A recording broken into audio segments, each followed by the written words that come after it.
I love my own country, my native, my birthplace. સાહેબ, સ્વદેશની તો ડુંગળીએ વાલી લાગે, ગળી લાગે, તીખી કે કડવી ના લાગે.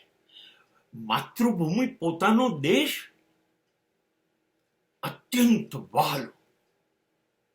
અને જ્યારે રામાયણમાં રાવણનું મૃત્યુ થાય છે ત્યારે લક્ષ્મણ પૂછે છે, સોનાની લંકા પ્રભુ, એનું શું કરીશું? ત્યારે રામ જવાબ આપે છે, લક્ષ્મણ, જનની જનની માતૃભૂમિશ્ચ સ્વર્ગાદપી ગરીયસી. હે લક્ષ્મણ, આપણી જન્મભૂમિ એ સ્વર્ગથી ચડિયાતી છે. મને જગજીત સિંહ જ્યારે ગાય છે કે हम तो है परदेश में, देश में निकला होगा चांद, मेरी छत पर कितना तन्हा होगा चांद. બહુ જ સાચી વાત છે.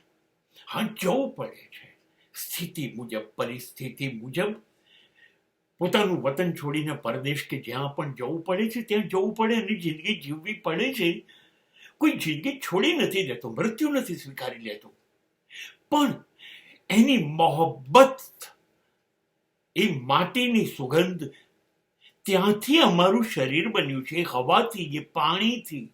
અને મારા સંસ્કાર, મારો ધર્મ, મારું શિક્ષણ, આ બધું મારી નસોના વહેતા લોહીમાં હું મારા દેશથી લઈને આવ્યો છું. અદ્ભુત છે વિશ્વ, અદ્ભુત છે વિશ્વના તમામ દેશો. મંજૂર છે, કબૂલ છે. ગમે તેટલી સુંદર સ્ત્રીઓ હોય, ગમે તેટલી અદ્ભુત હોય, પણ એ મારી માથી વધુ સુંદર કેવી રીતે હોઈ શકે? માથી વધુ સુંદર એટલે સુંદર શબ્દ પણ સુંદર નથી.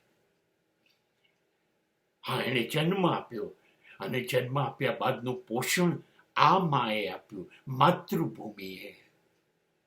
હું ક્યારેય એવું ન કહી શકું કે હું માતૃભૂમિથી દૂર રહીને પણ હું સુખી થઈ ગયો છું, એને ભૂલી ગયો છું. નહીં, એ નહીં બની શકે.